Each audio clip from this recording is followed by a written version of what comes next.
Walter Verhust, seja muito bem-vindo ao Seeking Growth Podcast. Obrigado, Axel. Obrigado pelo convite. Acertou meu sobrenome, hein? Poucas pessoas têm esse dom de acertar logo de cara. Cara, eu tento, né, e pergunto antes, e tento, pronunciar da maneira certa, justamente porque desde que eu nasci falam o meu nome errado, né? Uhum. É Axel, e Mas aí é entra a Axel, né? zoeira. É Axel, é Axel. Você falou Ah, boa. certinho. Falei Não, certo. você falou Legal. certinho. Walter, faz uma breve apresentação sobre você, só pra gente iniciar aqui o nosso papo. Vamos lá. Sou o Walter. Hoje eu tô com 34 anos recém-completados aí. Semana passada fiz 34 anos. Corro há 10 anos. Então, quando eu ainda era um jovem padawan ali, entre coisas nerds e uma vida nada ativa, me peguei ali num momento difícil, né? Recebi um diagnóstico ali de hipertensão, estava sedentário, aquela coisa, e tive que começar a praticar atividade física de alguma forma, né? E desde então a corrida foi a que mais me encantou, assim, e já faz 10 anos que eu estou nessa jornada, né? Como profissão, sou empresário, hoje eu sou sócio de uma loja de artigos esportivos para corredores, inclusive, e também de uma agência de marketing digital. Legal. E por que que a corrida, o que que na corrida, né, te pegou naquele momento ali que você estava procurando alguma coisa? Tá. Cara, assim, na época eu estava dividido entre meu trabalho, faculdade à noite, e minha esposa e eu tínhamos um restaurante self-service. Então a gente empreendia num restaurante. Cara, quando você tem muita disponibilidade de coisas muito boas o dia inteiro, você acaba exagerando um pouquinho na dose, né? Então foi o período que eu mais comecei a ganhar peso, eu não gostava de praticar atividade física, então eu tinha que, de alguma forma, encontrar um espaço de tempo que eu pudesse fazer um exercício físico, mas que também não demandasse tanto deslocamento, porque eu tinha um espaço curtíssimo de tempo para fazer. Eu saía ali do restaurante 4, 5 da tarde e tinha que me preparar para ir para a faculdade depois, ali a partir das 6 já, né? Então, nesse caminho entre o restaurante e a minha casa, tinha um parque.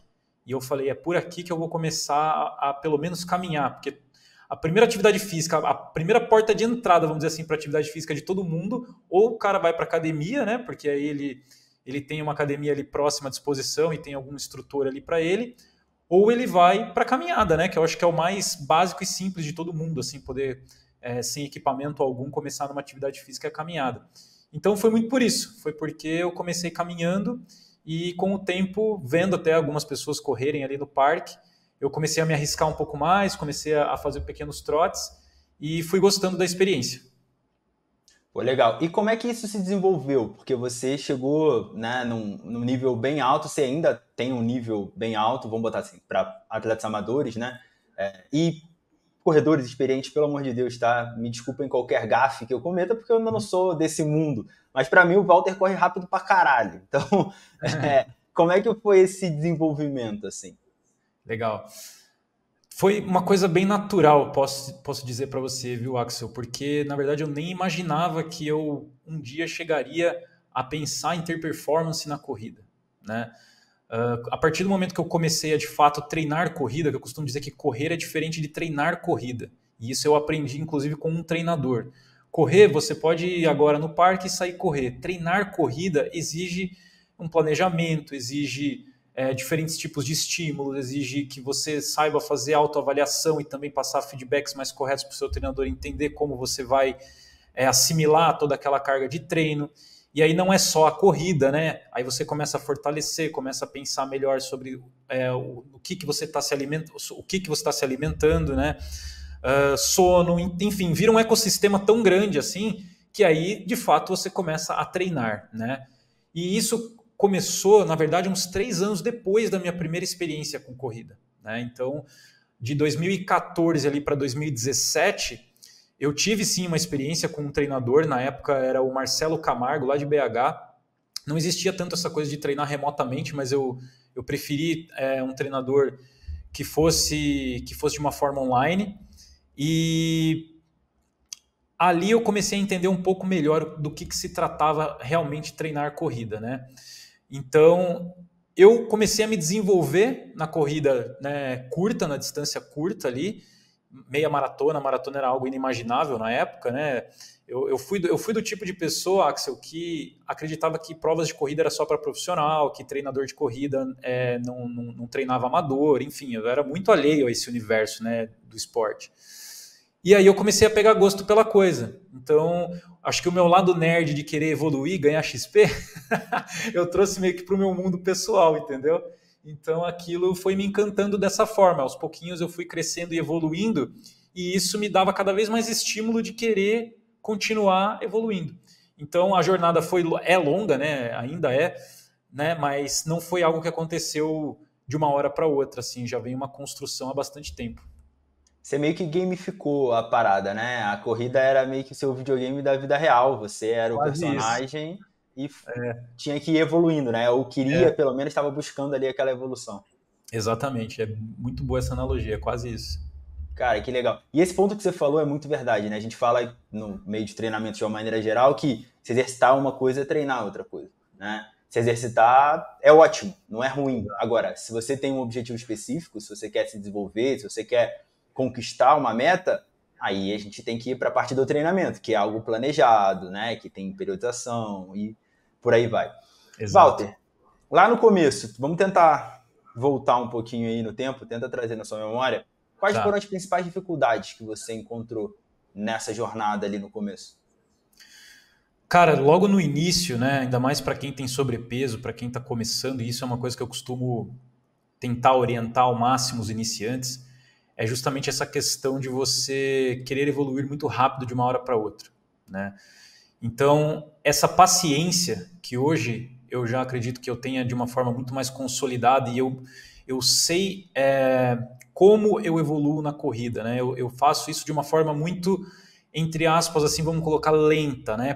Perto do que eu já vi pessoas com 2, 3 anos de corrida fazendo. Falei, cara, eu já estou há 10 anos e muitas dessas pessoas que começaram há 2 anos atrás já são mais rápidas do que eu em várias distâncias, né? Eu acho isso incrível, mas eu acho que isso é muito individual, né? Então, ter essa paciência e acreditar nessa constância é uma lição que eu tive que aprender com o tempo e que, inclusive, lá atrás, né, já naquele período que eu comecei a treinar com o Marcelo, eu contraí a famosa canelite, né? Quem nunca? Muitas pessoas, né, que começam a correr têm isso, e me tirou aí da corrida por quase 2 meses, e foi um período bem complicado, assim, de que eu quase abandonei. Por quê? Porque eu ainda não tinha tanto esse hábito, né? Então eu ter interrompido, né, digamos assim, essa evolução que eu estava tendo com a corrida foi algo bem difícil de lidar, assim, né? Minha esposa saía para treinar, eu ficava em casa, ou às vezes eu ia com ela e eu só podia caminhar, ela saía correr. Então aquilo me minava de alguma forma, assim, que foi um período de muito aprendizado, mas foi um período que eu fiquei numa corda bamba ali entre quase ter desistido de continuar. Cara, esse ponto que você levantou é um ponto muito importante, né? Eu até fiz um vídeo recentemente sobre isso, falando que a pior coisa que pode acontecer para um iniciante em qualquer modalidade, né, é você se lesionar, justamente porque você ainda não tem aquele hábito tão enraizado assim. Então, Exato.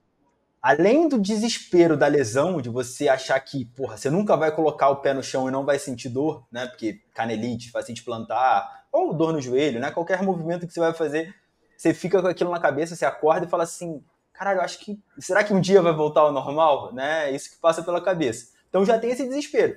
E aí ainda tem esse outro lado, que você saiu do sedentarismo, estava construindo ainda aquele hábito, ainda estava se tornando a sua identidade, ainda não é a sua identidade, e aí você tem que paralisar por completo.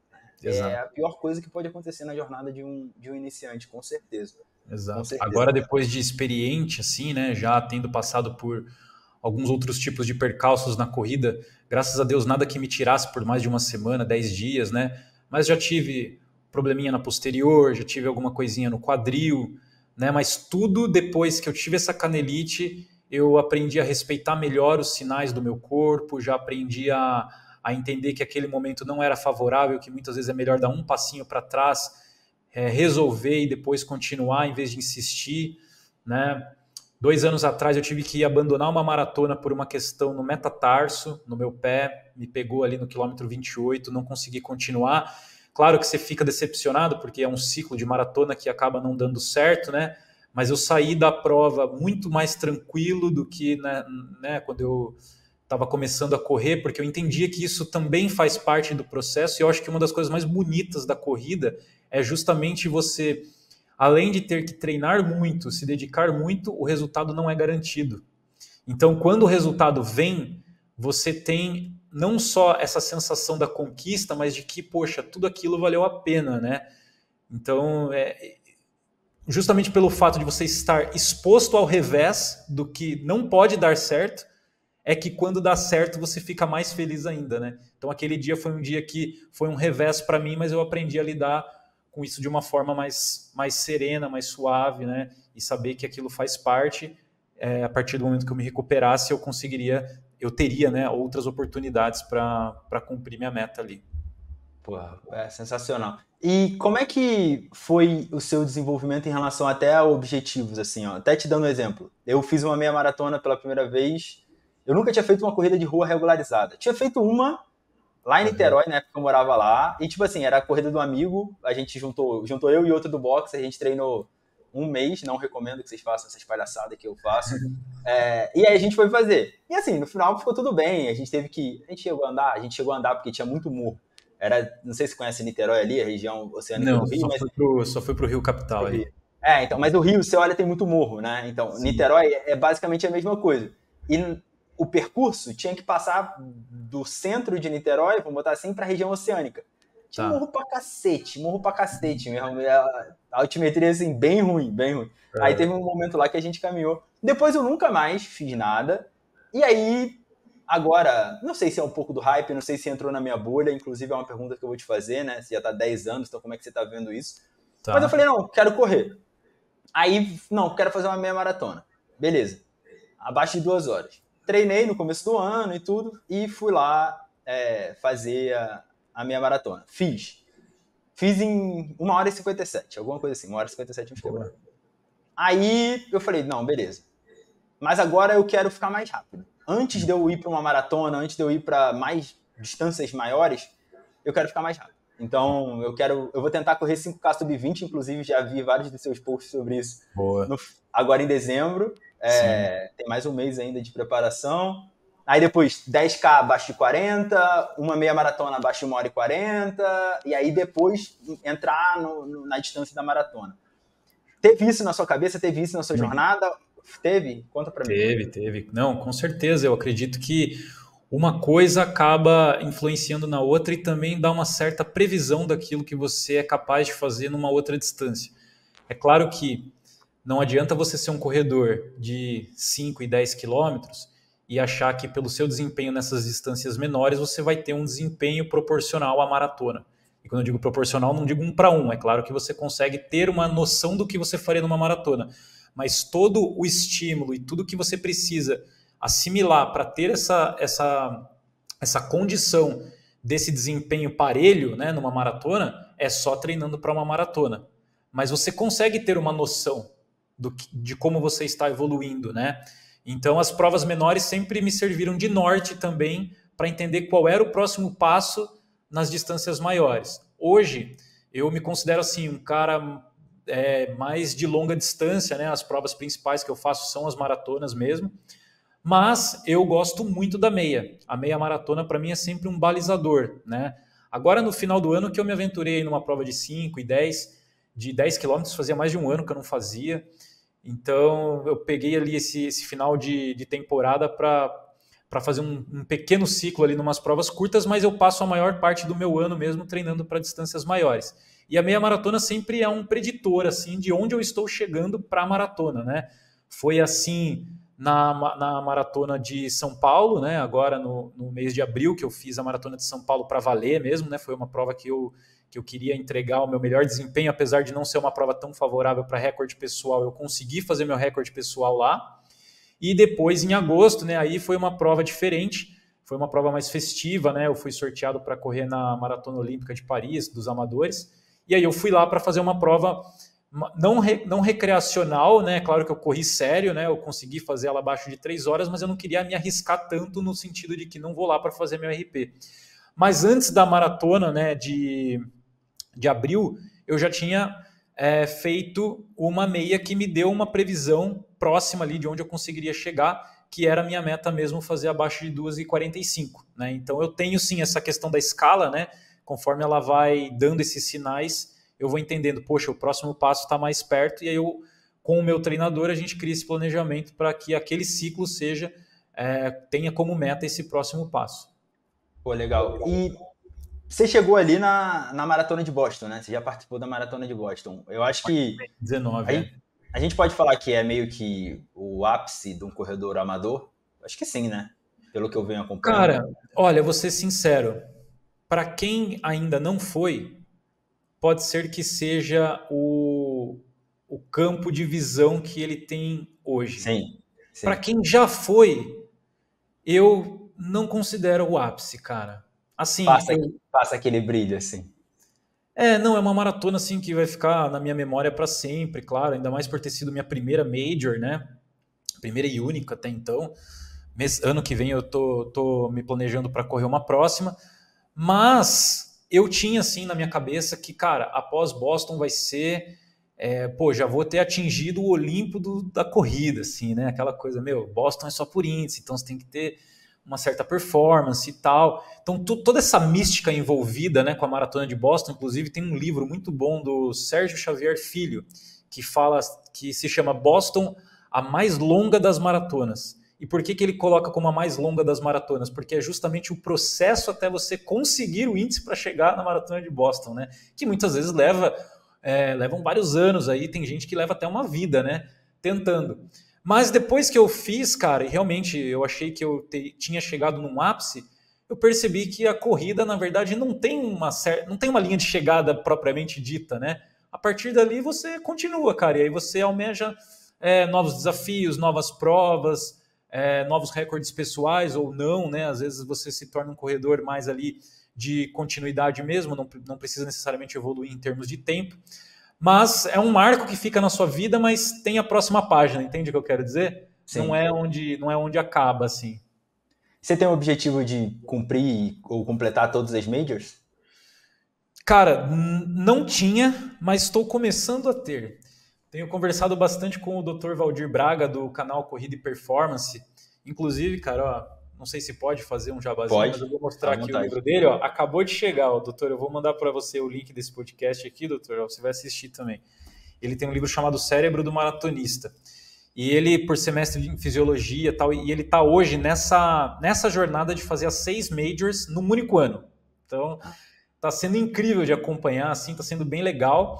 E aí começa a reacender uma chama, né, de tipo, poxa, fazer as outras provas desse circuito majors é legal. Mas nunca foi um sonho para mim, assim, ter a mandala das 6 majors e tal, tanto que eu já fiz outras maratonas internacionais e não foquei, assim, tanto nas majors, né. Mas sim, é uma coisa que eu acho que é interessante, né, ter isso no currículo. É que nem a São Silvestre, sabe? Quando você é iniciante, assim, a minha terceira prova da vida foi a São Silvestre. Porque aí você vai lá e meio que carimba o passaporte, né, de corredor. Aí as majors eu acho que, assim, para quem gosta do circuito, para quem gosta de fazer maratona fora e tem essa condição, acho que é meio que um passaporte, assim, de um maratonista experiente, né? Sim. E a gente está vendo que podem entrar até outras majors agora, né? Acho que Sydney e não sei se é Xangai, eu acho que é Xangai ou alguma na Isso. China estão concorrendo. E tem uma Eu agora acho que eu ouvi falar que é em Cabo... Como que é?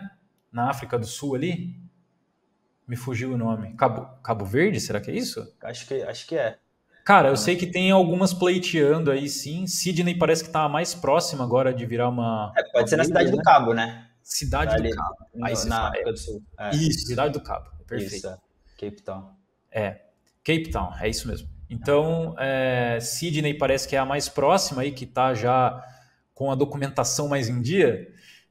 Tanto que a World Athletics, né, estava ali na última edição. Pode ser que ela se torne a próxima Major, mas já estão falando até de outras duas aí. Então imagina, né, um ciclo com 9 Majors, vai ficando cada vez mais difícil de pegar essa mandala aí, né? Exato. Então, a pergunta é justamente nesse sentido.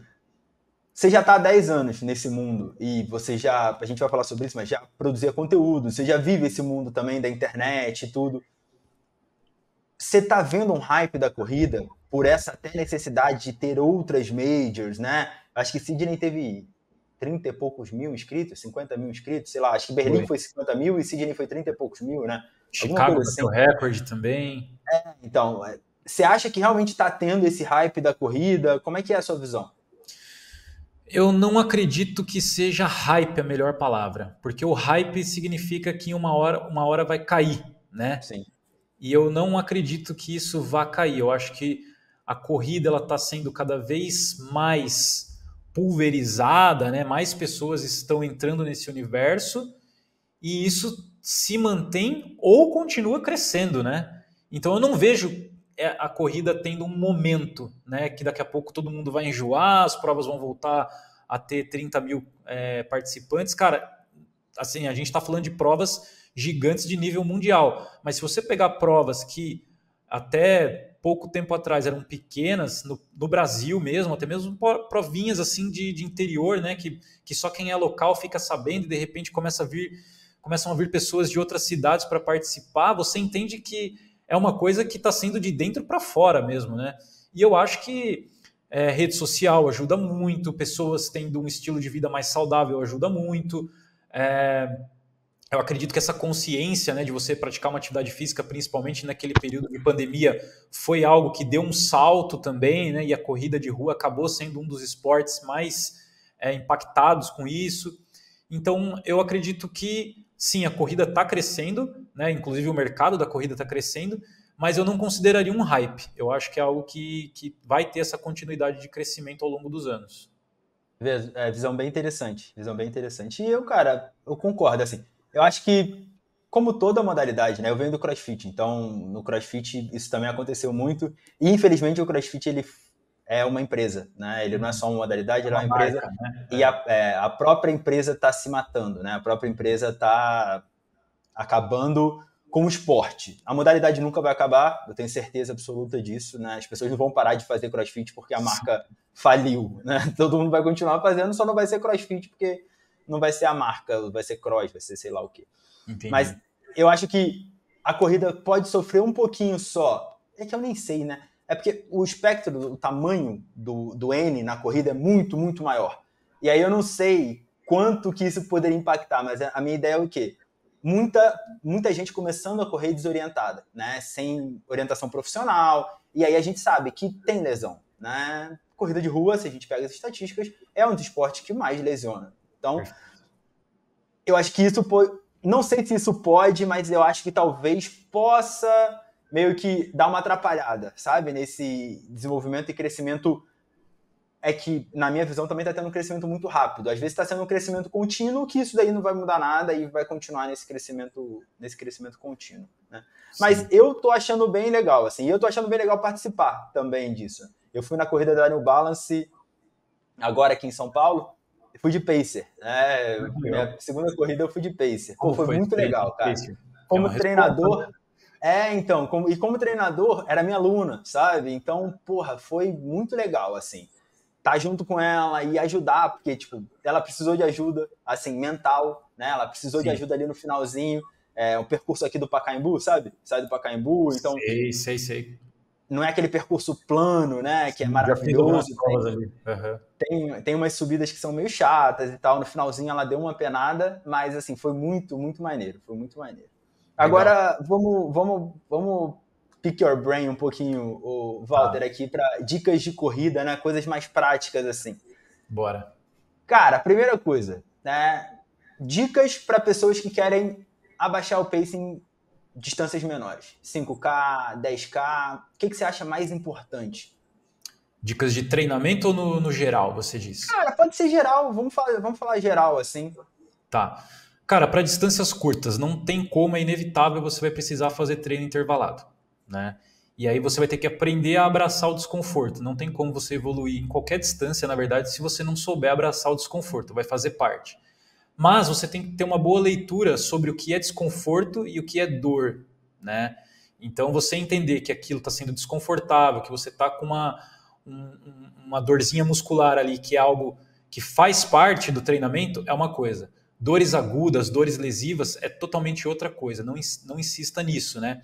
Agora, trazendo de uma forma geral, do que eu vivi nesses últimos 2 meses num ciclo de distâncias curtas 2 treinos intervalados por semana, um deles mais extensivo e o outro mais intensivo, né? Então, tiros mais curtos, num ritmo um pouco mais forte, tiros mais lentos, mas ainda assim num ritmo mais desconfortável, e esse ritmo desconfortável pode ser muito próximo até mesmo do ritmo de prova, porque aí você também já vai acostumar o seu corpo a fazer uma leitura dessa percepção de esforço no ritmo de prova que você quer desempenhar depois, né?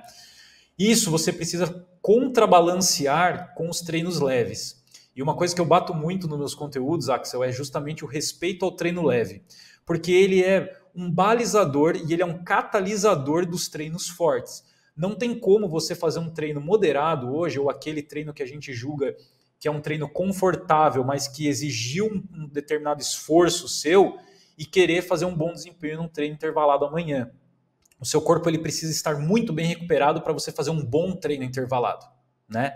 E o que eu julgo como um bom treino intervalado? Claro que isso não sai da sua cabeça, tá? Sai da cabeça do seu treinador, que é um profissional capacitado para te prescrever um treino intervalado, tá? Mas os feedbacks que eu passo para o meu treinador, que eu julgo que seja um treino intervalado bem executado, é aquele que saiu dentro do pace estipulado ou da zona estipulada, e que mesmo após o treino eu conseguiria fazer no mínimo mais 1 ou até 2 tiros naquele mesmo ritmo. Eu não saio exausto ao ponto de não consigo mais fazer, ou que eu tenha quebrado nos 2 últimos porque acabou a energia antes, tá?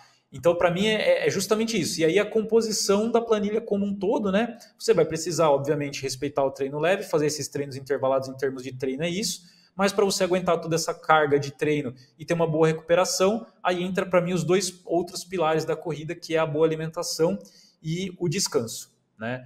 Você conseguindo equilibrar esses 3 pilares, aí você consegue evoluir tanto nas distâncias curtas, né, como foi sua pergunta, mas também nas distâncias longas. Deixa eu te perguntar, Walter, se a pessoa corre menos, você acha que é importante ela ter, sei lá, uma porcentagem alta dos treinos da semana ou do volume semanal em treinos leves também? Sim. Mesmo que ela corra 2 vezes na semana, 3 vezes na semana? Olha, se ela fizer 2 vezes na semana, eu ainda dividiria pelo menos um treino de rodagem com um pouco mais de volume e um treino intervalado com um pouco menos de volume, mas aí um estímulo que ela ainda não está. Porque para você evoluir na corrida, você precisa ter um estímulo além daquilo que você é capaz, né? Você precisa ir colocando isso aos poucos no teu organismo, né? Acredito que em qualquer esporte é assim. Hoje eu não consigo fazer uma série de 10 repetições de tal peso, mas se você fizer 2, 3, você está começando a ganhar força para aquilo. Na corrida é a mesma coisa, o treino intervalado é justamente isso. Você se expor a uma velocidade que você não sustentaria por muito tempo, mas com o descanso adequado entre uma e outra, você consegue fazer um determinado volume naquele ritmo, para que isso entre no teu organismo, você assimile aquela carga e depois você consiga desempenhar isso de uma forma contínua numa outra distância. Mas viver só de intervalado, por mais que a pessoa treine 2 vezes na semana, eu não sei se ela vai ganhar o lado do endurance, né? Então aí ela vai precisar fazer também esses treinos mais curtos.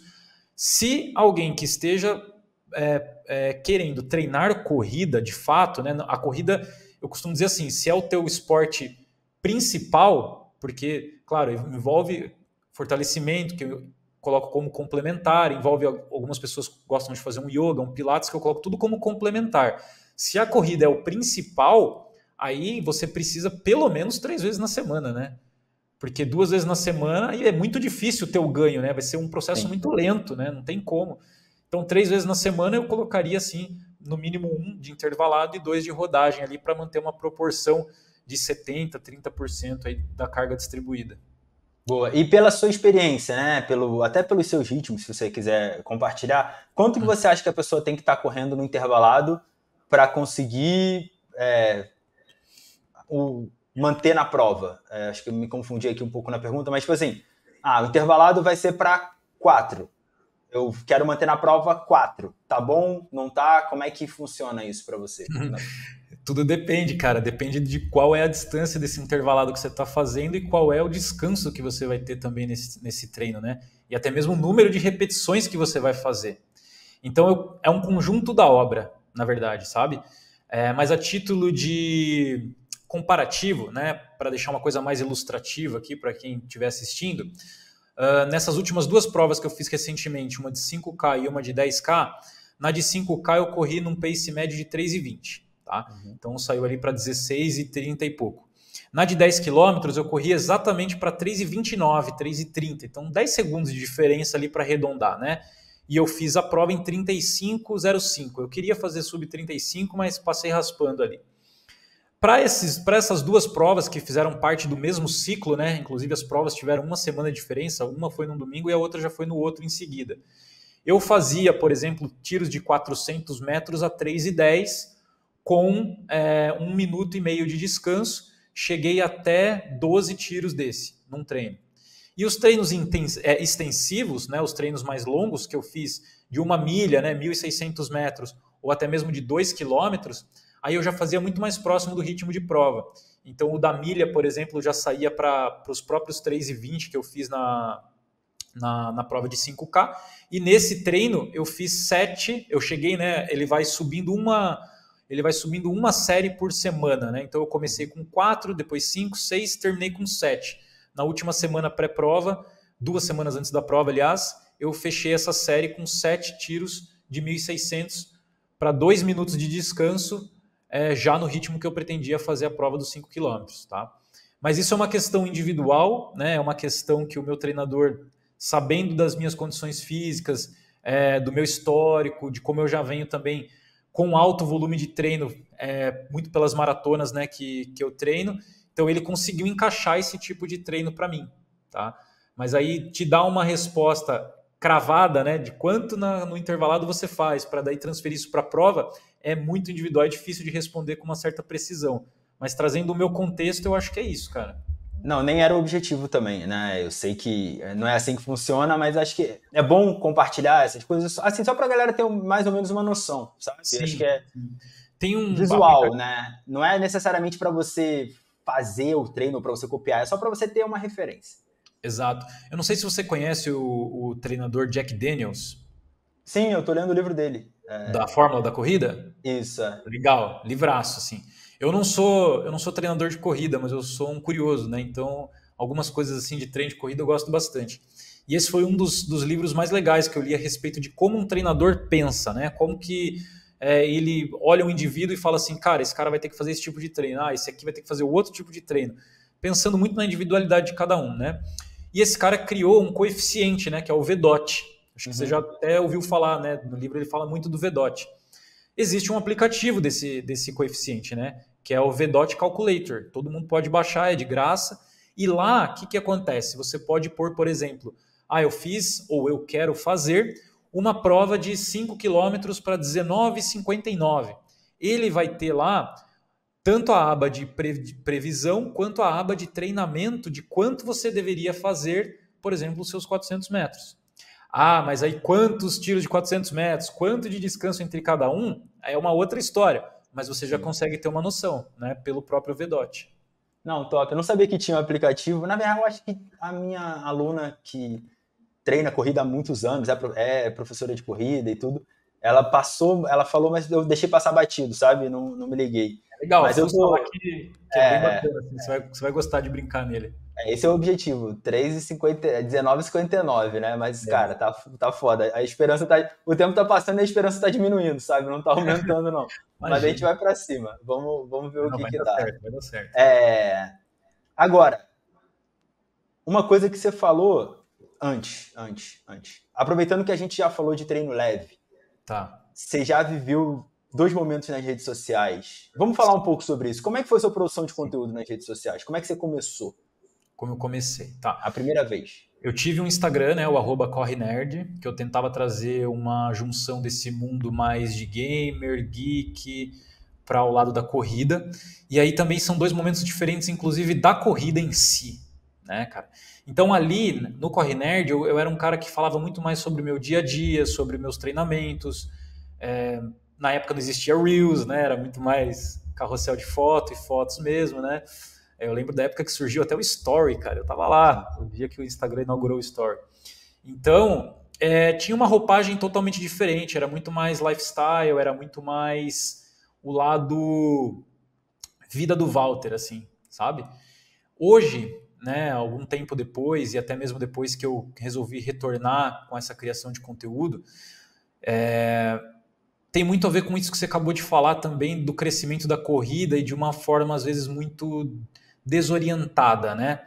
Então eu enxerguei que, poxa, eu já tenho uma certa bagagem, né? Muitos criadores de conteúdo também já têm uma bagagem na corrida, são pessoas que eu acompanho há bastante tempo e eu vejo que às vezes falta um pouco desse lado um pouco mais tranquilizador da corrida, no sentido de que, cara, isso aqui é um esporte que você tem que colocar na sua cabeça que é algo que você vai morrer praticando isso, cara. Tipo assim, até o último dia da sua vida você tem que ser um corredor.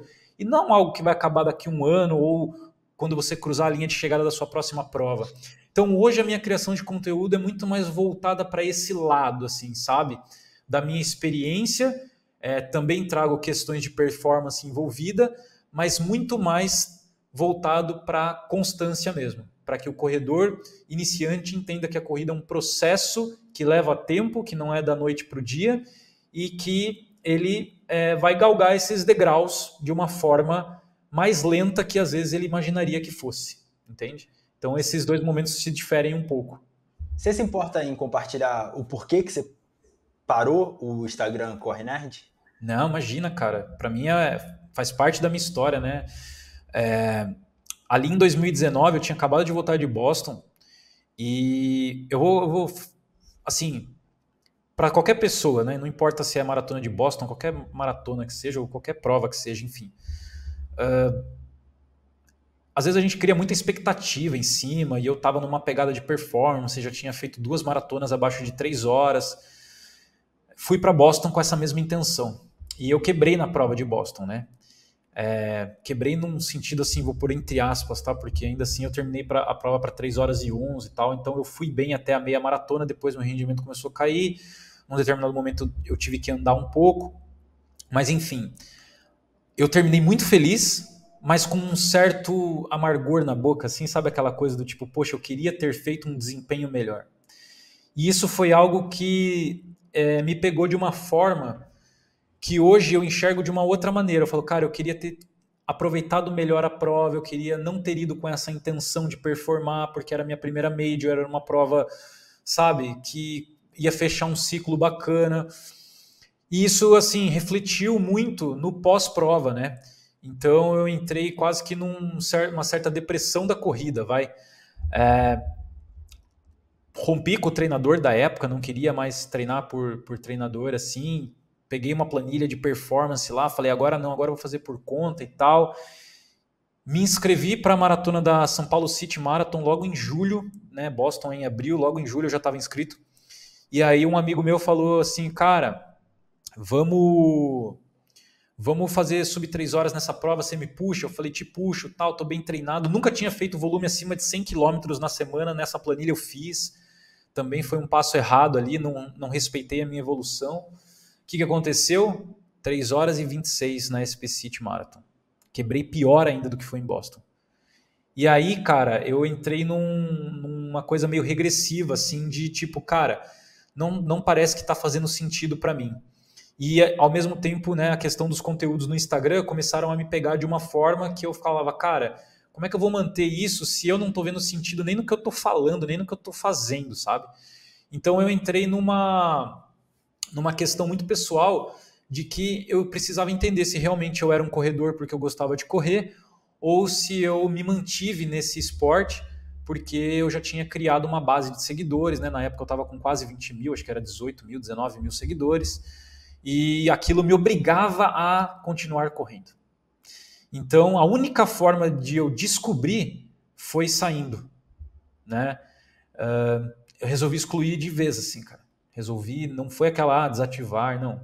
Foi exclusão mesmo. Saí das redes sociais por um tempo. Claro, mantive um Instagram ali particular meu, né, para amigos, familiares e tal, mas nada relacionado à criação de conteúdo. E graças a Deus, né, sou muito feliz por ter tido essa condição de entender que eu realmente gostava de correr. Então eu voltei vários passos atrás, mas com outro olhar. E dali para frente, cara, tomou um outro significado para mim que hoje eu julgo muito positivo. Eu tive que passar por esse vale, né, por esse momento difícil, mas hoje eu vejo como algo que foi super positivo para o meu crescimento, não só na corrida, mas pessoal também, né, como como autoconhecimento, né? Com certeza. Você acha que é um exercício válido para pessoas que às vezes se encontram nessa mesma situação que você? Às vezes não só na corrida, né? Às vezes a gente tem pessoas que não trabalham, uma coisa é trabalho, e aí a gente tem que separar um pouco, né? Mas quando não Sim, é trabalho, né? Quando não é o que está colocando pão na mesa, exato. será que não vale parar e às vezes fazer um exercício como esse, né?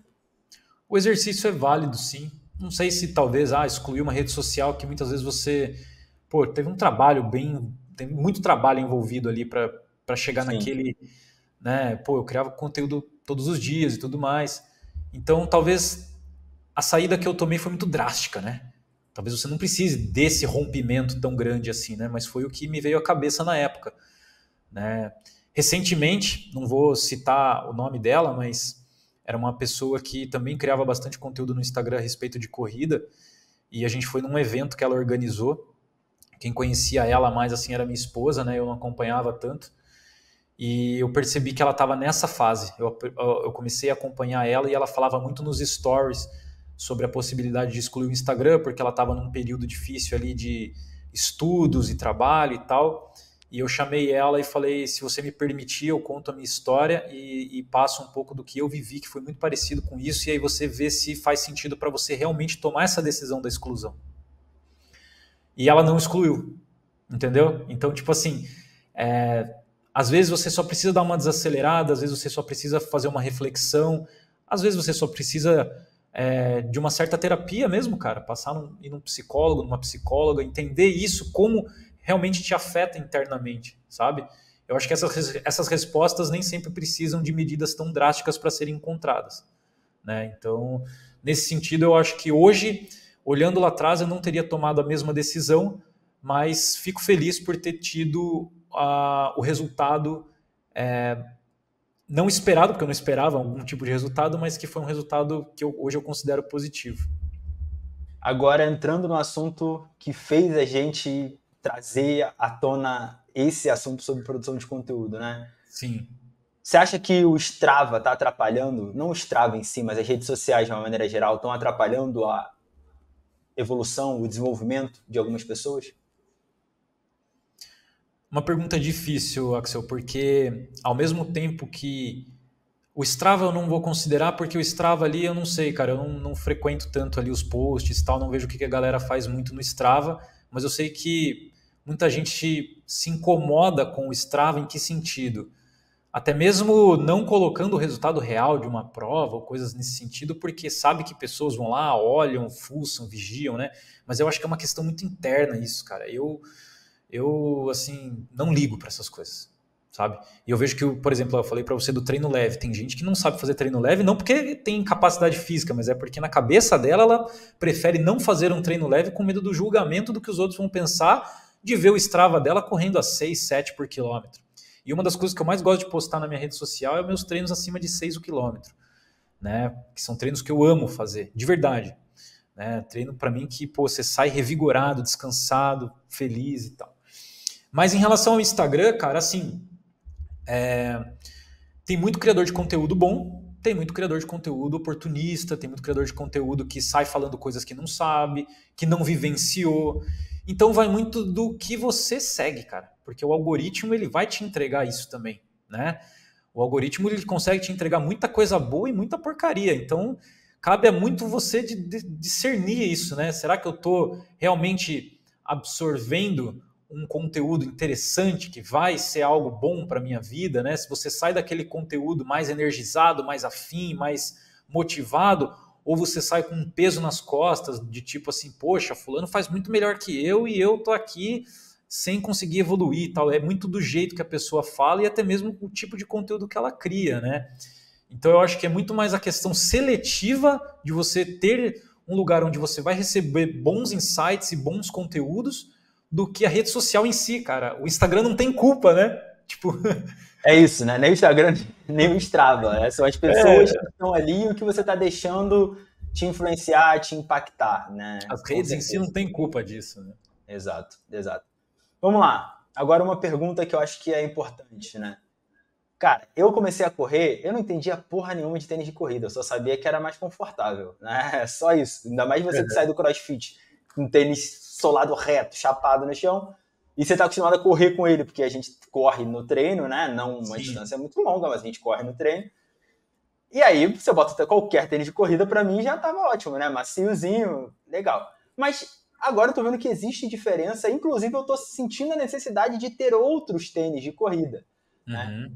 Como é que você divide seus treinos de acordo, seus tênis de acordo com os seus treinos e por quê?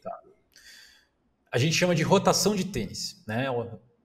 Primeira premissa, tá? Em relação a tênis de corrida. Você ter apenas um tênis de corrida faz com que esse tênis desgaste mais. Porque não é só a questão da borracha do solado, tá? A espuma do tênis, conforme você vai pisando nela, ela tem um tempo para se recompor, né? Para voltar àquela altura que ela tinha. Se você amassar ela todos os dias, você perde esse tênis antes do que ele poderia durar. Mas, a partir da premissa que você vai ter 2 tênis de corrida, eu dividiria sempre entre um tênis que a gente chama de pau para toda a obra, né? Aquele tênis mais intermediário que serve para treinos de rodagem, serve para treinos um pouquinho mais longos, e o tênis do treino intervalado, do treino mais rápido. Tá? Ele é um tênis que às vezes tem um pouco menos de tecnologia, mas ele é um pouco mais leve, né? E o treino intervalado eu costumo dizer assim, quem faz treino intervalado com tênis de placa tá roubando no game. O tênis de placa, para mim, ele serve como, assim, ele é o a mais ali na prova e tal, mas treino intervalado para mim tem que ser o tênis mais, assim, não simples possível, mas o que menos vai me dar vantagem, porque aí eu tô tendo a minha real performance naquele treino. Já os treinos de rodagem, aí sim, eu prezo um pouco por conforto, por, né, porque são várias horas que eu vou passar em cima desse tênis e também ali eu não estou fazendo o máximo de desempenho, então eu preciso pensar muito mais na questão da recuperação depois e ter um tênis que vai ser mais confortável para mim do que de fato um tênis muito leve que muitas vezes ele acaba não sendo tão confortável assim. E aí você tem, cara, como brincar disso de uma forma, né? Hoje o leque de opções aí é absurda, cara. Eu já fui o cara mais nerd dos tênis, assim, sabia drop de cabeça, sabia até um pouco relacionado a peso de cada um, mas hoje eu vejo que as marcas criaram, assim, um leque infinito, né, de tênis. Mas para mim o tênis bom mesmo, cara, ele tem que ser o mais leve possível. E quando eu digo mais leve possível, não é que ele é o mais leve do mercado, mas é possível dentro do tipo de tênis que eu estou procurando. Tá? Respirável e que tem um bom ajuste no pé, principalmente no toe box, que é aquela biqueira do tênis, né? Aquela parte da frente. Eu gosto muito dos tênis que eu consigo abrir os dedos assim na frente, sabe? Então ele tendo essas características, para mim já é um bom tênis. E aí vai muito assim, né? Do que você já experimentou de versões anteriores, do que pessoas que correm com você te passam ali de informações, de dicas, né? Nem sempre você consegue experimentar todos os tênis, alguns mesmo vão meio que na sorte, assim, para você achar aquele que você mais gosta. Mas via de regra é isso a forma com que eu penso para escolher o meu próximo tênis.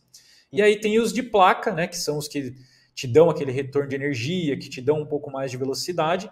Esses, cara, principalmente os topo de linha, Alpha Fly, Vaporfly, né? Ou até mesmo de outras marcas aí, eu gosto mais de utilizar em provas, tá? E para treino já não uso tanto.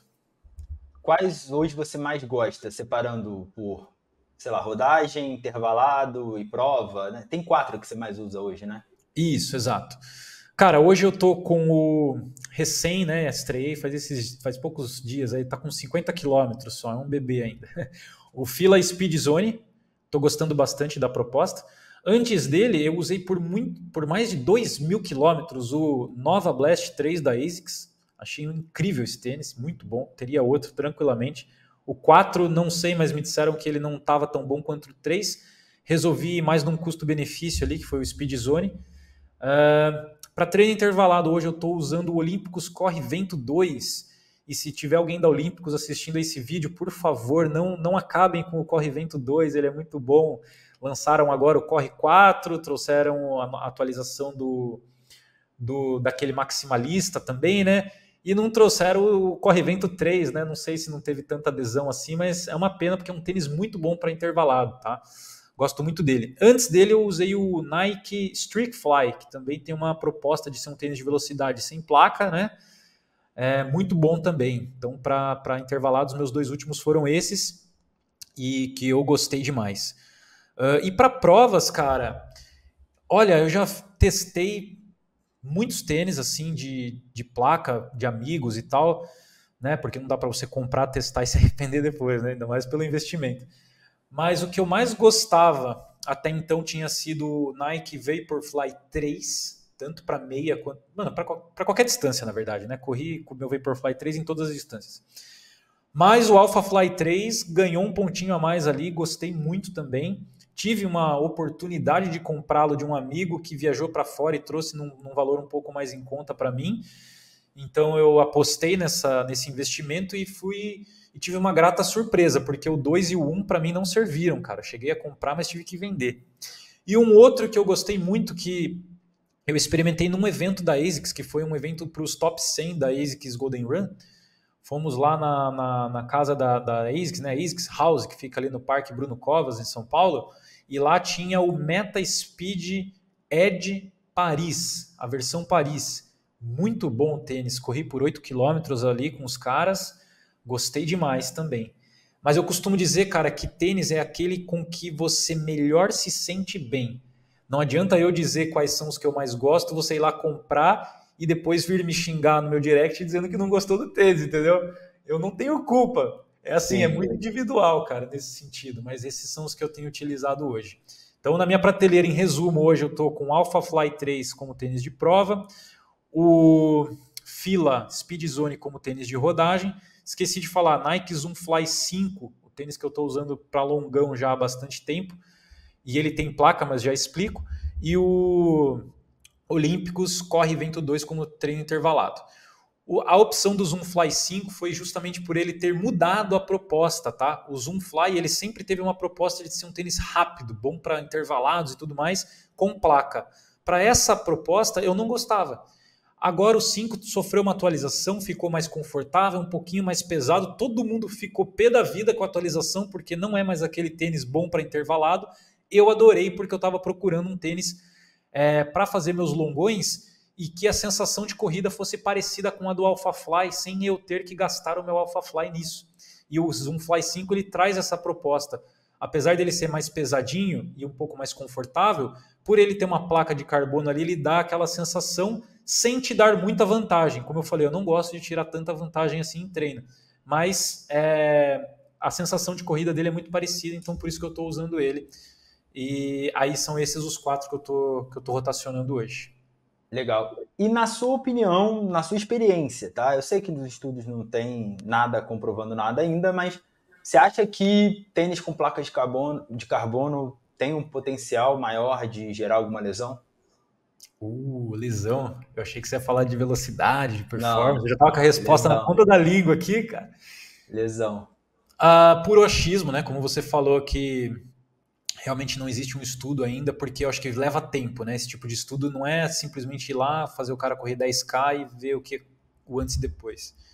Mas eu acredito que sim, tá? Mas muito mais por uma experiência minha de um tempo atrás em que eu corri muito com tênis de placa em treino também. E aí eu comecei a sentir um pouco de dor em locais que eu nunca tinha tido dor antes, cara. Incômodos assim mesmo, sabe? E até a minha fisioterapeuta falou, quais tênis você está usando? Eu expliquei para ela, ela falou, cara, será que não é esse uso excessivo de placa nos seus treinos e tal? E aí, quando eu tirei e voltei para o mais natural, né? Aí as dores sumiram. Então, assim, perto do que eu já vivenciei, e eu sei que tem pessoas que nunca tiveram nenhum tipo de problema e usam tênis de placa até para tomar banho,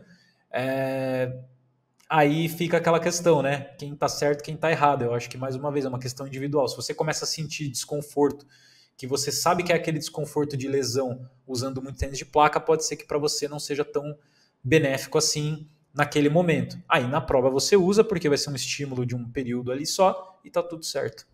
Sim. E responde então em relação à velocidade. Dá um gás? Muito. Cara, tá muito assim, foi exagerado. Parece o cara que sai do, né? Pô, tô correndo a 4,30, vou fazer sub 4 com tênis de placa. Não é Isso, isso, entendeu? O tá? problema da internet é isso. A gente fala. Nada substitui o treino, tá? Nada substitui Sim. o treino. Inclusive, eu não sei quem que comentou outro dia aí nesse conteúdo que eu fiz do sub 20 ou do 35 lá nos 10, Falou assim, foi o tênis. Falei, poxa, cara, sofri tanto. Mas eu não sei se... Eu acho que você viu, né, os conteúdos que eu tô postando, e aí eu fiz o conteúdo do Kipchoge, né? Aí tem gente lá falando que ele correu sub 2 horas por causa do tênis. Eu falei, então bota a porra do tênis. Uma coisa que eu fico muito chateado de ver quando batem recordes mundiais e tudo mais, a primeira pergunta que fazem às vezes o cara nem era tão conhecido quanto o Kipchoge, né? Última maratona de Berlim agora, por exemplo, não tinha um astro assim da corrida, né? Eram pessoas ainda desconhecidas no cenário, mas o cara foi lá e colocou 2:03. 2:03, até pouco tempo atrás, cara, era inimaginável. Hoje parece que sai 2:03 assim do Quênia, né? Um atrás do outro. E a primeira pergunta que fazem ele tava de Alphafly ou de Adios Pro? Cara, o cara correu 2:03, cara. Tipo, mano, quem é o cara? Sabe? A pergunta é, quem é o cara? Não que tênis que o cara tava usando, mas faz muito tempo já que a primeira pergunta é que tênis para depois saber quem é, entendeu? Isso, cara, é uma inversão de valores absurda, assim. Mas as pessoas que acreditam que o tênis é o santo graal da coisa, compra o tênis e testa para você ver que não é, entendeu? É isso. Aí, claro, ele dá uma sensação de corrida melhor, ele vai dar uma propulsão ali, mas assim, para um amador, até mesmo para um profissional, cara, eu não coloco ali, né? Eles colocam 4% de ganho de performance, aí você faz mais ou menos o cálculo do que seria. Mas eu acho que para um amador ali, cara, se for 2%, eu acho que é até muito, assim, entendeu? Então, poxa, entre um tênis e você ter um treinador de corrida, uma nutricionista, investir melhor na tua alimentação, na tua capacidade física, em outras coisas que realmente vão fazer muita diferença no seu treinamento, né? Invista nisso e não num tênis, né? O seu tênis ele fica muito ali no pente fino para você querer ter um tênis de placa e ter aquele ganho de performance que ele promove. Concordo. Hidratação e alimentação, pré e durante prova, cara. Eu acho que também é uma dúvida, e, por exemplo, mesmo eu que já treinava outras coisas e tal, eu acho que talvez principalmente por treinar outras coisas, e às vezes está acostumado a treinar até de jejum, correr geralmente de jejum. Nos 21, por exemplo, eu senti. No final, eu estava começando a ter cãibra e queria acelerar, mas não conseguia porque senão minha posterior ia puxar. Tá. Como é que você trabalha essa questão? Cara, se eu for falar toda a história, assim, acho que vai quase um outro podcast aí, mas eu já fui o cara da cetogênica, já fiz maratona largando em jejum e tudo mais. Então eu posso dizer assim que eu já experimentei abordagens, tá? Cientificamente falando, até tá, de muitos testes que eu já li, e aí não é o Walter falando, eu só estou explanando aquilo que eu vi como resultado de estudos. O carboidrato manda no endurance, cara. Assim, essa é a regra, entendeu? O que eu procuro fazer é justamente conseguir cada vez mais otimizar o meu organismo para esse consumo de carboidrato durante uma prova longa. Hoje, eu consigo por uma ingesta aí aproximada de 50 gramas de carboidrato por hora numa maratona. Não se faz isso da noite para o dia. Se você tentar, você vai ter problema estomacal, vai ter piriri, vai ter um monte de coisa errada aí. Isso é treinável também.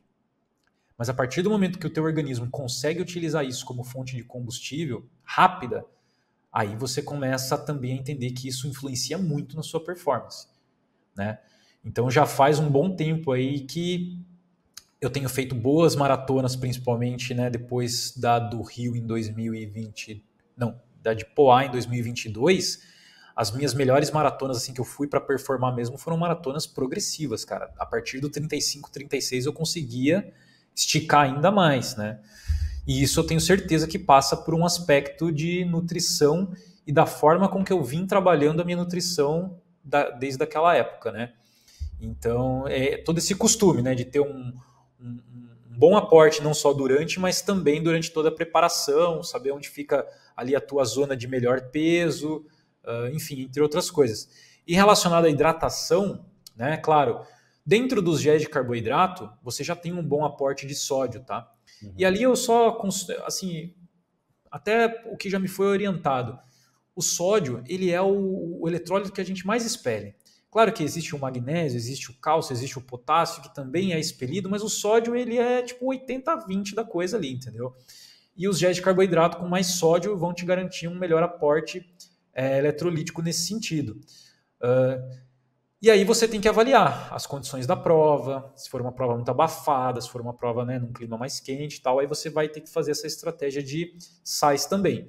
Mas eu costumo dizer assim, cara, tudo isso só é consolidado no dia da prova se você tiver bem suplementado, não, pelo amor de Deus, bem nutrido antes. É que eu falo suplementado e parece que você tem que viver de suplemento, não é isso, pelo amor de Deus. Sim. É nutrido, bem nutrido antes, né?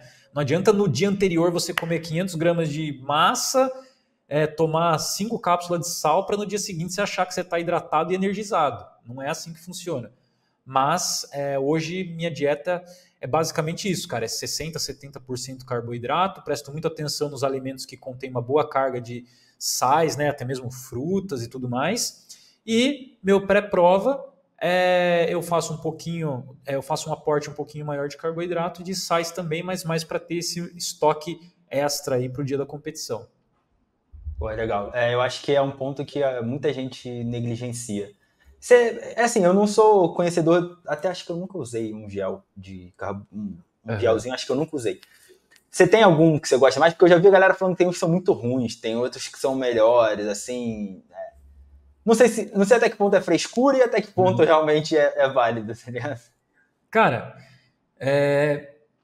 mais uma vez, parece até a questão do tênis, assim, né? Mas gel de carboidrato, para mim, o melhor é aquele que é mais líquido, porque aí o teu estômago vai conseguir absorver mais rápido, né? Vai conseguir digerir aquilo mais rápido, com uma boa carga de carboidrato. Então, uma boa carga de carboidrato por gel eu considero acima de 20, né?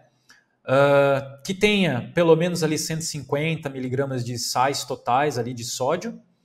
E uma das coisas que muita gente assim não presta tanta atenção, mas que eu, até por uma questão de otimização, cara, é a embalagem. Tem que ser um gel fácil de abrir, cara.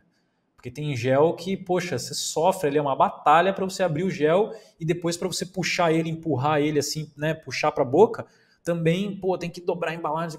Então, sendo fácil, aí juntando todos esses elementos, para mim é um bom gel. Agora, aí o sabor, cara, em dia de competição, assim, cara, o que eu menos ligo é pro sabor do gel. Não me atrai, tá? Assim, vou tomar esse porque ele é gostoso. Não, eu quero tomar pelo que ele vai me entregar de nutrição mesmo. E pela ergonomia da embalagem ali ser fácil de puxar e pela liquidez também dele ser fácil de ser absorvido. Então, hoje, eu tomo muito gel da marca Dobro, né? Aquele BT 400, o Dobro Carbs, que inclusive lançaram novos sabores agora e ficaram bem legais. Os da Z2 também tem uma proposta legal em termos de liquidez, assim, né? Géis mais líquidos.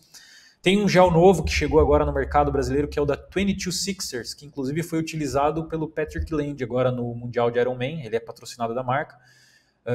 Só que ele é um gel meio 2-1, assim, ele vem com uma carga de 50 e tantas gramas de carbo num único gel, né? Então já é para pessoas que têm esse costume, não é para um iniciante usar. A não ser que o cara consiga tomar metade, dobrar, guardar, mas eu acho meio difícil, né? Mas a proposta também é legal, também tem uma textura mais líquida, a embalagem é boa. Entre outros aí do mercado, tem a 4Labs, que é uma marca nacional também, que tem uma proposta líquida, que traz uma carga legal de carbo e tem um custo-benefício bom. O gel da 4Labs é um pouquinho mais barato que esse que eu citei. Tem muita marca por aí, cara. Já brinquei com todas, cara, assim, mas esses são os principais que eu uso hoje, né? Mais uma vez, tem a questão da individualidade, né? Sim. E aí vai aonde o teu bolso alcança e até mesmo do que você gosta num gel de carboidrato, né? Se é sabor, se é textura, enfim, como eu falei. Mas tem gel para todo mundo. Assim como tem um leque de tênis, tem leque de géis agora, né? Então, acho que todo mundo está bem servido aí. Boa, vamos lá.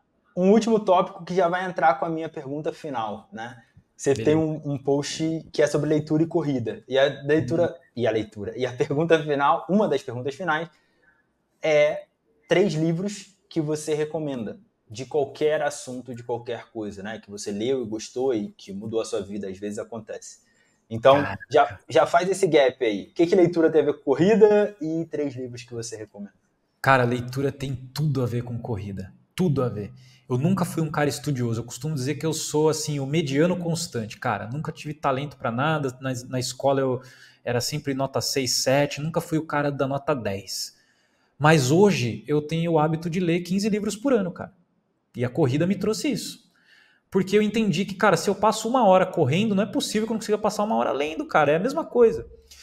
E eu comecei a ler livros grandes, cara, de 800 páginas, 1000 páginas. E para mim, cara, a maratona e esses livros grandes têm tudo a ver, cara, porque às vezes a gente fica ansiando tanto pela prova, pela linha de chegada, sendo que o principal tá ali, ó, no treinamento, ou no livro grande é no desenvolvimento, na construção. Se você abrir um livro que você nunca viu na vida e for ler as últimas 20 páginas, para você não servir de nada, cara. Você não entendeu nada do que aconteceu, correto? A maratona é a mesma coisa, só vai fazer sentido aquela largada e aquela chegada se todo aquele processo fez sentido para você, porque ali é uma condecoração do teu esforço daqueles meses que você passou treinando, né? Então, para mim, essa correlação da leitura com a maratona, com os treinos de corrida, tem muito a ver. Então, eu passei a ler bastante livro. Sou fã assíduo de Tolkien, assíduo, assim, cara, já li, né? Não só O Senhor dos Anéis, mas todos os outros livros, Silmarillion, né? Os contos antigos e tal. Então, eu não vou nem citar um, mas se vocês quiserem ler um livro sobre fantasia, vai ler Tolkien, que ele, para mim, é o pai da fantasia, né, e não tem nada tão prazeroso de ler para mim assim desse mérito como os livros de Tolkien. Tem um livro, cara, que eu gosto muito, que é de um japonês romancista chamado Haruki Murakami. Ele tem um livro chamado Do que eu falo quando eu falo de corrida. E nesse livro, ele é um romancista, inclusive tem um filme já baseado num dos livros dele. E ele escreveu esse livro a respeito da corrida para falar justamente como a corrida influenciou na criatividade e na criação das obras dos romances dele. E aí ele foi até se aventurar no triatlon e tal. No livro ele conta como foi a trajetória dele correr o percurso da maratona, né? Da cidade de Maratona até a Grécia, ou de Grécia até Maratona, não lembro agora. Então, assim, você vai conseguir fazer muito você vai se enxergar muito nele, sabe? Como a corrida influencia em muitas áreas da sua vida e como você se torna muitas vezes um profissional melhor, um marido melhor, né? Um companheiro ou companheira melhor, como você se torna um amigo melhor, como você se conhece mais através da corrida, e tudo isso ele explica isso nesse livro de uma forma muito gostosa, porque ele tem esse ar de romancista, então é uma leitura muito, muito prazerosa, assim. Esse é um dos livros que eu indicaria tranquilamente para todo mundo. Fugindo um pouco do tema corrida, tem um livro que eu li recentemente, cara, que se chama De Propósito, do João Branco. O João Branco, ele foi o CMO do McDonald's no Brasil por muito tempo. Ele que deu aquela alcunha de Mac, sabe? O Mac escrito M-E-Q-U-I, Mac, né? Ele que trouxe isso porque ele começou a entender mais sobre pessoas, né?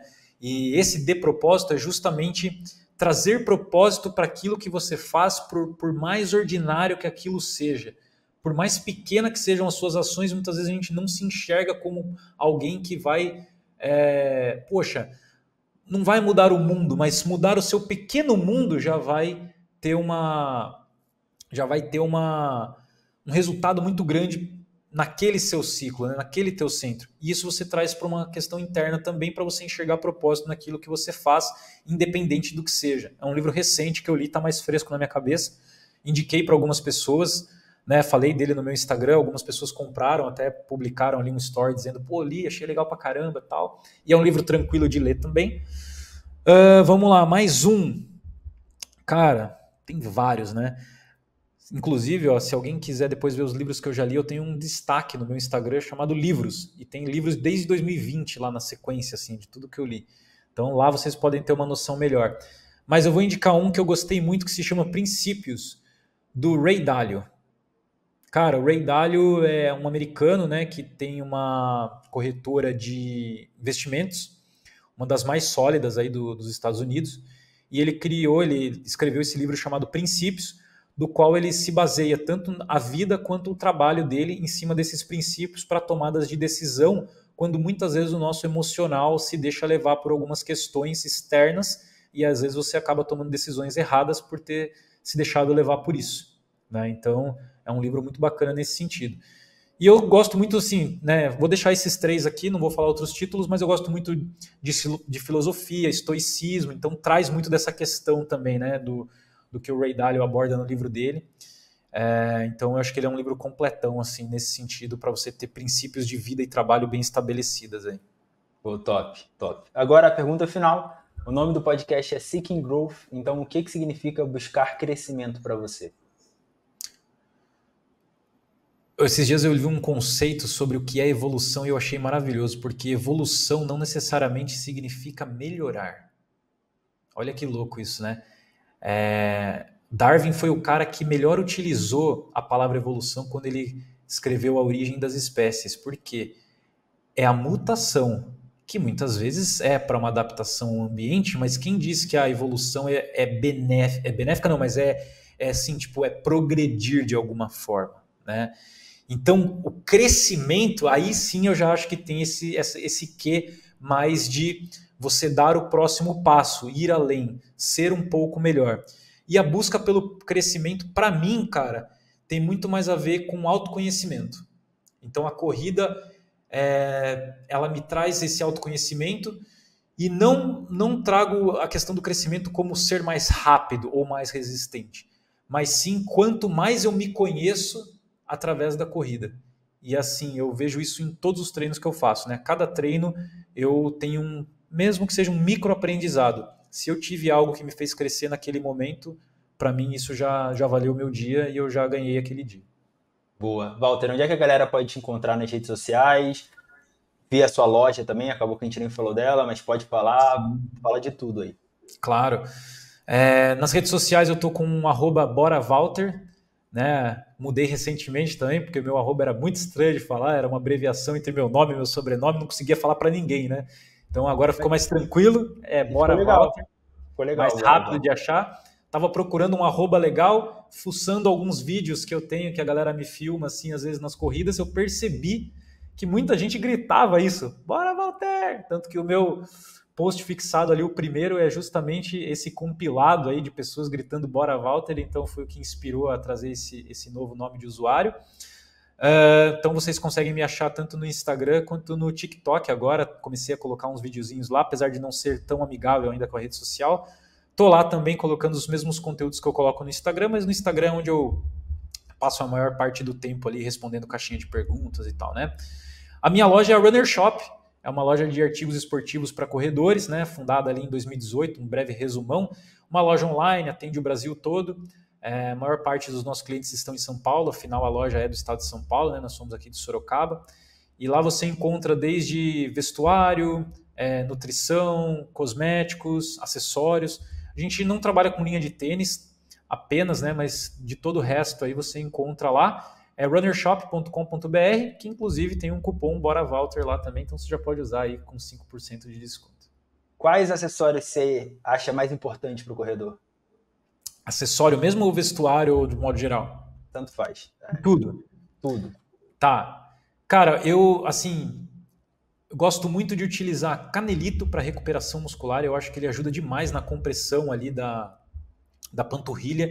Então, o canelito eu uso muito mais para recuperação do que na corrida em si. Na corrida em si eu nem utilizo, já usei um tempo atrás, mas hoje não mais. Acho que um relógio de corrida, né, com bom custo-benefício, eu vejo que o Coros Pace 3 traz muito dessa proposta de ser um relógio com bom custo-benefício e que te entrega tudo assim de uma forma muito precisa. Gosto muito dos relógios da linha Coros. E um acessório que eu passei a usar há pouco tempo, cara, é monitor cardíaco de braço. Eu odiava usar aquele de peito, cara. Não me acostumei. O de braço, some no braço e eu estou utilizando bastante. Aí fiz um teste ergospirométrico, defini minhas zonas. Estou fazendo treinos leves agora, sempre me baseando ali pela zona cardíaca. Tem sido uma experiência muito enriquecedora, assim. Então, o monitor cardíaco acho que eu colocaria também como um acessório bacana aí. Da própria Coros que você está usando, né? Da própria Coros. Eles têm de braço. Mas o legal da Coros é que ele conecta com outros relógios também, então isso é indiferente. Eu acho que o da Polar também, né? A Polar também tem o de braço e também conecta com outros relógios. Também. O que eu ia perguntar? Você falou de acessórios da loja. Você acha que é tão fidedigno quanto, de braço é tão fidedigno quanto de peito, na sua experiência? Cara, no início eu achava que não, vi vários testes ali. O único que não é tão fidedigno é o de pulso, tá? Esses que já vem com o leitor ali embaixo do relógio, aquele ali eu nem considero, na verdade, né? Ali, para mim, ele tá ali meio que só para sei lá, dizer que tem, mas não considero. Agora, o de braço e o de peito, eles têm tido uma performance muito parecida. Tá? A única coisa que eu vi assim num teste uma vez foi que o de braço, em um determinado momento, ele deu um leve pico assim, mas nada que saísse da normalidade, e o de peito ele ficou um pouquinho mais estável. Mas se você puxar a linha do treino todo, eles são muito parelhos, assim, então para ter uma noção muito boa, assim, eles são bem parecidos. Boa, ótimo. Você já falou seu arroba? Já, né? Bora, Walter. Bora, Walter, é. Já falou. Então, Walter, muito, muito obrigado. Vai estar tudo na descrição também, tá, galera? Link da Runner Shop, link do Instagram do Walter, tudo tá na descrição aí. Muito, muito obrigado, cara. Espero que tenha gostado do papo. Para mim foi, um papo muito legal. E a gente se fala por aí, quem sabe se esbarra numa corrida aí um dia. Com certeza, Axel. Eu que agradeço o convite, né? Ali nos bastidores até falei para você que eu fiquei surpreso, né? De ter recebido essa mensagem sua. Fiquei muito lisonjeado, muito honrado. Queria te parabenizar aqui publicamente pelo trabalho que você faz, pela qualidade dos conteúdos também. Estou te acompanhando agora com mais afinco ali no Instagram, tenho visto os conteúdos modelo podcast que você faz. Não sei se você acompanha o Jacob Petri, mas eu achei os seus conteúdos bem parecidos com o deles, mas é que ele fala mais sobre uma questão filosófica. Mas você trouxe um estilo de conteúdo muito parecido e que eu sou muito fã, assim. Então, estou gostando bastante da dinâmica e espero poder vê-lo também, né? Quem sabe um dia aí numa provinha ou até mesmo mais uma vez aqui de forma virtual para um próximo bate-papo.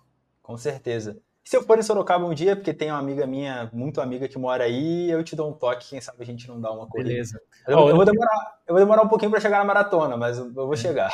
Boa. Não, com certeza. E o Sub-20 está vindo também. Se Deus quiser, se tudo der certo. Valeu. Obrigado, Axel. Você está gostando de acompanhar o podcast? Então clica aqui para se inscrever e não perder os próximos episódios. E se você gostou do que a gente falou aqui hoje especificamente, clica aqui, ó. Você também vai gostar desse.